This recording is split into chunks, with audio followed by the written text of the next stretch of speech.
స్థానిక సంస్థల ఎన్నికల్లో పెంచిన బీసీ రిజర్వేషన్ల అమలుకు కాంగ్రెస్ సర్కార్ తూట్లు పొడిచేందుకే సిద్ధమవుతోంది. పాత రిజర్వేషన్ ప్రకారమే ఎన్నికలు నిర్వహించేందుకు సమాలోచనలు చేస్తోంది. కామారెడ్డి డిక్లరేషన్లో ఇచ్చిన హామీని విస్మరించేందుకు అడుగులు వేస్తోంది.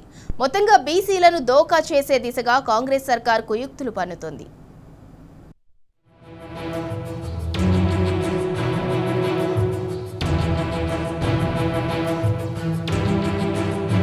పాత బీసీ రిజర్వేషన్లతోనే స్థానిక సంస్థల ఎన్నికలకు వెళ్లేందుకు రేవంత్ సర్కార్ సమాయత్తమవుతోంది. ఇన్నాళ్లు చెబుతూ వచ్చిన 42% కోటాకు భిన్నంగా నిర్ణయం తీసుకునే సూచనలు కనిపిస్తున్నాయి. స్థానిక ఎన్నికల నిర్వహణపై ఈ నెల 24లోపు తమ నిర్ణయాన్ని ప్రకటిస్తామని హైకోర్టుకు రాష్ట్ర ప్రభుత్వం గతంలో వివరణ ఇచ్చింది.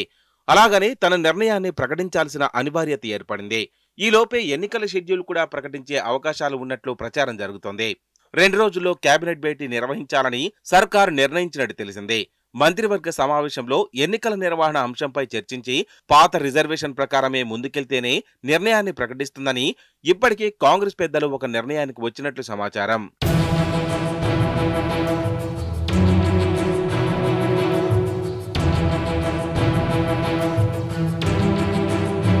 స్థానిక సంస్థల ఎన్నికల్లో బీసీలకు 42% రిజర్వేషన్ కల్పిస్తూ రాష్ట్ర ప్రభుత్వం సెప్టెంబర్ 26న జీవో నెంబర్ 9ని జారీ చేసింది. గ్రామ పంచాయతీ, జిల్లా పరిషత్, మండల పరిషత్లో ఈ మేరకు రిజర్వేషన్ల అమలు కోసం 41, 42 జీవోలను కూడా విడుదల చేసింది. జీవోలకు అనుగుణంగా సెప్టెంబర్ 29న రాష్ట్ర ఎన్నికల కమిషన్ ఎన్నికల షెడ్యూల్ను జారీ చేశారు. అయితే పెంచిన బీసీ రిజర్వేషన్లతో మొత్తం రిజర్వేషన్లను 67% కావడం సుప్రీంకోర్టు తీర్పునకు విరుద్ధమని, జీవో 9ని రద్దు చేయాలని మాధవరెడ్డి అనే వ్యక్తి హైకోర్టులో పిటిషన్ వేశారు. ఈ నేపథ్యంలో అక్టోబర్ 10న విచారణ జరిపిన హైకోర్టు 42% బీసీ రిజర్వేషన్ల జీవోతో పాటు ఎన్నికల నోటిఫికేషన్పై స్టే విధించింది. రిజర్వేషన్లు 50%కి మించకుండా పాత పద్ధతిలో ఎన్నికలు నిర్వహించుకోవచ్చని సూచించింది. ఎన్నికల నిర్వహణపై ఏ నిర్ణయం తీసుకున్నారో చెప్పాలని అక్టోబర్ 18న మరోసారి హైకోర్టు రాష్ట్ర ఎన్నికల సంఘం ప్రభుత్వానికి ఆదేశాలు జారీ చేసింది.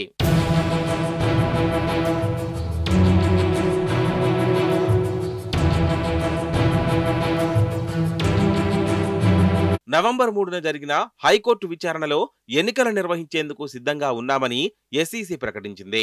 కానీ మరింత గడువు కావాలని రాష్ట్ర ప్రభుత్వం కోరింది. ఇరు వర్గాల వాదనలు విన్న కోర్టు తదుపరి విచారణను సెప్టెంబర్ 23కి వాయిదా వేసింది. ఈలోపు ఎన్నికల నిర్వహణపై ప్రభుత్వం స్పష్టమైన అభిప్రాయాన్ని చెప్పాలని ఆదేశించింది. కాగా హైకోర్టు విధించిన గడువు సమీపిస్తుండటంతో పాత రిజర్వేషన్ల ప్రకారమే స్థానిక ఎన్నికలను నిర్వహించాలని రేవంత్ సర్కార్ భావిస్తున్నట్లు సమాచారం. ఇలా ముందుకు వెళ్తుంటే జీవో నెంబర్లు 9, 41, 42లను కూడా ఉపసంహరించుకోవాల్సి ఉంటుంది.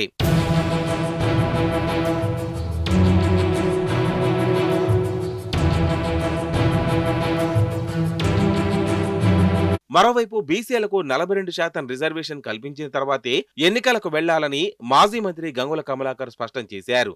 బీసీలకు అన్యాయం చేస్తామంటే ఊరుకునేది లేదని, పాత రిజర్వేషన్ల ప్రకారం ఎన్నికలకు వెళ్తామంటే బీసీల ఆగ్రహంతో రాష్ట్రం అగ్నిగుండంగా మారుతుందన్నారు. ఆ తర్వాత రాష్ట్రంలో జరిగే పరిణామాలకు కాంగ్రెస్ ప్రభుత్వమే బాధ్యత వహించాల్సి ఉంటుందని గంగుల హెచ్చరించారు.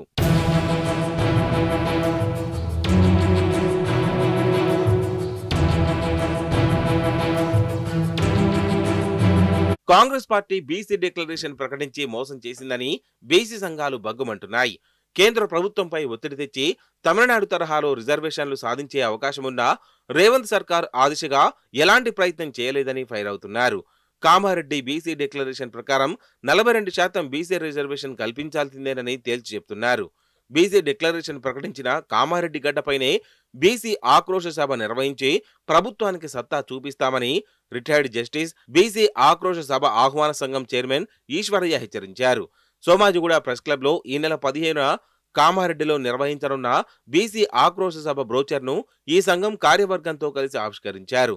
రాష్ట్రంలో పాత రిజర్వేషన్లతో స్థానిక ఎన్నికలకు వెళ్తామంటే ఎట్టి పరిస్థితుల్లో ఒప్పుకోబోమని, రిజర్వేషన్లను తగ్గిస్తే తీవ్ర పరిణామాలు ఉంటాయని హెచ్చరించారు.